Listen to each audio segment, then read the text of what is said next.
I am Tomax. And I am Xamot. We are the Brothers of Light. Hi, I'm Mystical Blue and welcome to another exciting episode from Marvelous Videos. Tomax and Xamot, identical Corsican twins, popularly known as the Crimson Twins and frequent antagonists in the G.I. Joe series, will be the topic of our discussion today. In addition to acting as Cobra's Crimson Guard commanders, they also provide financial support for Cobra Commander's wicked plans. Being mirror images of each other, the piping on their outfits goes up in the opposite direction on each twin, and the twin brothers' names are mirror images of each other too. Tomax's hair is also parted on the right side of his head, while Xamot's is on the left. The scar on Xamot's right cheek is the single feature that sets the two apart. Tomax and Xamot have an empathic connection, which is known as the Corsican syndrome, which occurs when identical twins are said to be physically bonded. They can speak in unison, finish one another's sentences, and communicate without using words thanks to their psychic connection. However, this may also be a drawback because they can feel each other's pain. Let's now take a closer look at these two characters who are so formidable that they can even take down the Cobra Commander. Before we go into our explanation, we have a very small request. If you like our content, please support us by subscribing to our channel. This is a small click for you, but for us, it means a lot. Thank you, let's begin. Exploring the origins of Tomax and Xamot. Action figures of the characters Tomax and Xamot were initially made available in the year 1985. Laser pistols and a zipline equipped with a skyhook were also included in their package. The Paoli brothers are undoubtedly from Corsica because of the distinct accents that each of them uses. The brothers spent some time as members of the Union Corse, also known as the Brotherhood of Corsicans. After that, they worked as mercenaries in Africa and South America after serving in the French Foreign Legion 1EREP in Algeria. Even though they enjoyed it, they knew that they would soon become too old and frail to continue being warriors for the rest of their lives. As a result, they decided to switch jobs and study banking in Zurich, Switzerland. After becoming dissatisfied with the field of corporate finance, the brothers decided to join Cobra. They believed the opportunities offered in the field of international terrorism were a far better match for their skills. Their areas of expertise include business law, propaganda, sabotage, corporate law, and infiltration, as well as both industrial and military espionage. In addition to being the leaders of the Crimson Guard, Xamot and Tomax are also the owners, founders, and CEOs of extensive enterprises. In this position, they oversee the more respectable corporate face of Cobra. When they are not engaged in terrorist activities, they effectively oversee the business affairs of Cobra while sporting a shirt and tie. Their standard means of attack is to use their intelligence rather than their physical strength, and they do this by manipulating the law to further Cobra's goals. It is believed to be very difficult to establish any kind of relationship between them and Cobra. This is because they have done a good job erasing their paper trails.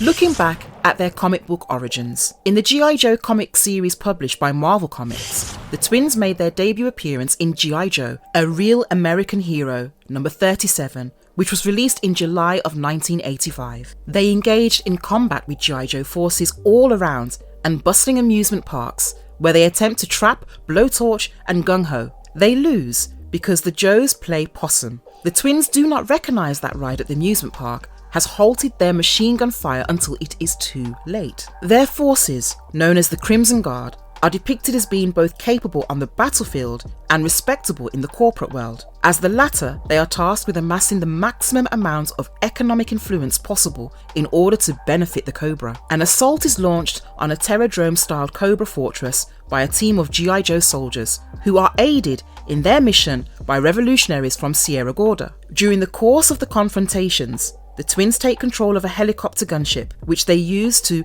wound Stalker severely. Although the other Joes destroy the helicopter, Stalker and the twins make it out alive. After some time, the Joes completely seize control of the fortress. After taking the necessary precautions, Tomax and Xamot wait until the G.I. Joes are present inside the fortress before attempting to detonate multiple explosive devices. This doesn't work because the Joes already had their own explosives, expert, tripwire, with them. The twins and their forces do manage to seize a squad of Joe members in issue 109. They interpret a command from Cobra Commander erroneously and assume that they now have to put all the Joes to death. In spite of their reluctance to kill the captured prisoners outright, a Saw Viper freely fires at them, killing Doc, Crankcase, Heavy Metal, and Thunder. A concealed knife is then used by the survivors to injure the Viper, which allowed them to escape. In the course of the subsequent pursuit, the prisoners take control of a Cobra vehicle and are met by gunfire from other Cobra forces. The survivors reach Joe's territory, but not before Crazy Legs, Breaker, and Quick Kick are killed. In the Devil's Due series, which takes place years later,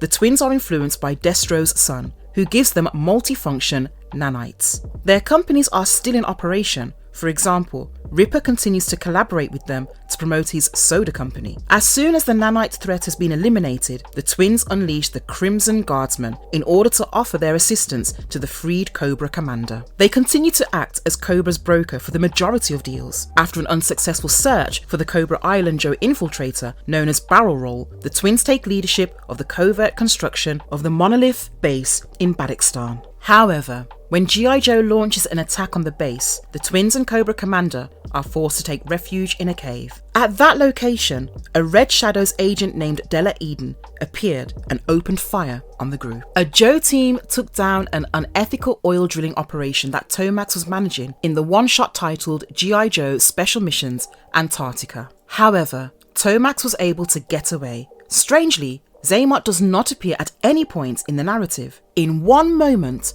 Tomax talks to his brother as if he were there, despite the scene showing an empty chair where his brother would normally be sitting. Another story in the same issue disclosed the whereabouts of Xamot. In this narrative, G.I. Joe infiltrated a Cobra medical facility and discovered Xamot in a coma and unresponsive. This is most likely due to the attack by Red Shadows. After this, G.I. Joe takes charge of Xamot while he is still unconscious and holds him in their custody. A few months later, Tomax organises a sneak attack on the coffin at G.I. Joe maximum security facility in Greenland to release other Cobra agents and rescue his brother. His brother and a number of other Cobra agents are freed by him. Off-panel, Cobra operatives Monkey Wrench and Dr. Biggles Jones are killed by the invading Cobra forces, along with other loose ends who were being held in at the coffin. During the climatic confrontation with Cobra, the Joes are able to capture Tomax and Xamot.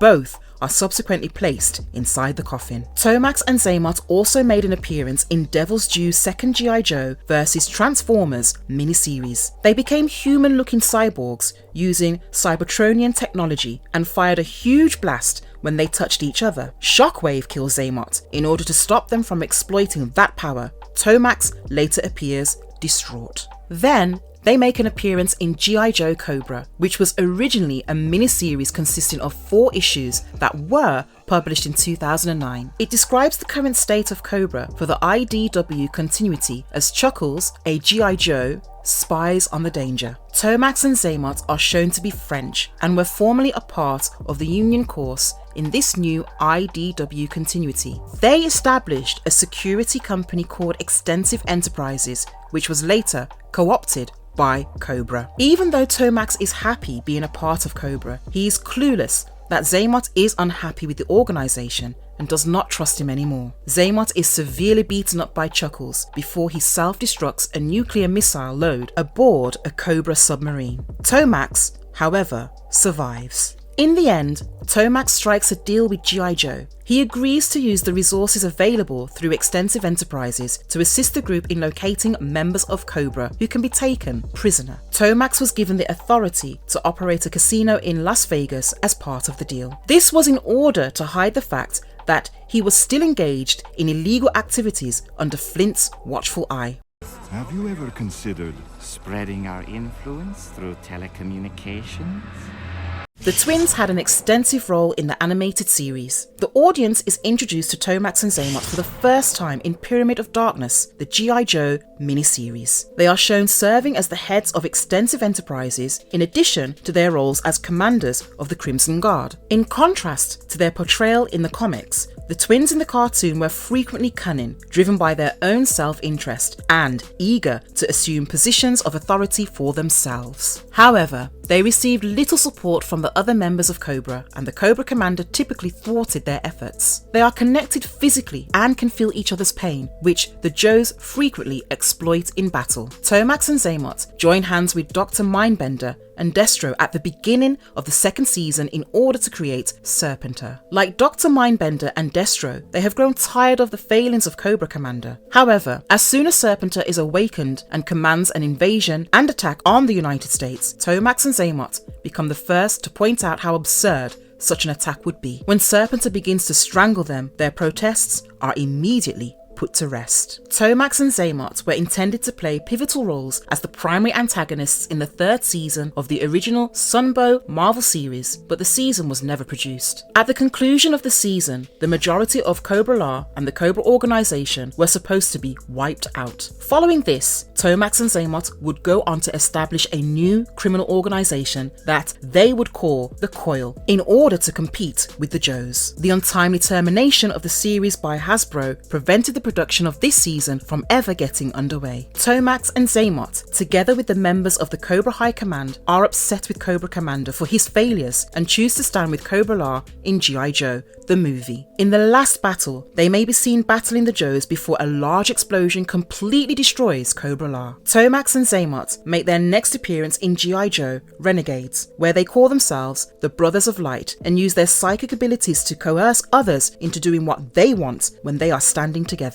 The psychic connection is so powerful that it gives rise to empathy. If one of them is in pain, the other feels it as well. Tomax and Xamot, who want to take their cult global, utilize their psychic abilities to extort people that they have brainwashed into joining their cult. The Joes head to their oasis in the desert as they continue their quest for Dr. Mindbender, who is looking for a psychic to interview for his study. Both fall under their control. They utilize the latter to drain money out of Cobra bank accounts, while using the former to construct their elite guard of soldiers, whom they call the Crimson Guard. Tunnel Rat and Snake Eyes are the only two individuals who are able to avoid falling under their control and eventually reveal the brothers' deception to the rest of their followers. After being forced to demolish their operational base, Tomax and Xamot successfully persuaded Dr. Mindbender to take them with him so that they might avoid retaliation. The two quickly discover, however, that they are being used as test subjects for Mindbender's research in upgrading bio-vipers. One of these experiments entails the development of a prototype Shadow Viper, which Storm Shadow mentally controls. Later, during the events that occur during the union of the snake, Cobra makes an attempt to use its powers to exert influence over the various heads of telecommunication companies. After the Joes thwart their plan, Tomax and Xamot are able to escape their bonds, take revenge, and entertain themselves by tricking the Baroness and Mindbender into a brawl. However, they must go when the authorities show up. Soon after that, the brothers begin to mull over the possibility of advancing their cause through the use of various forms of telecommunication.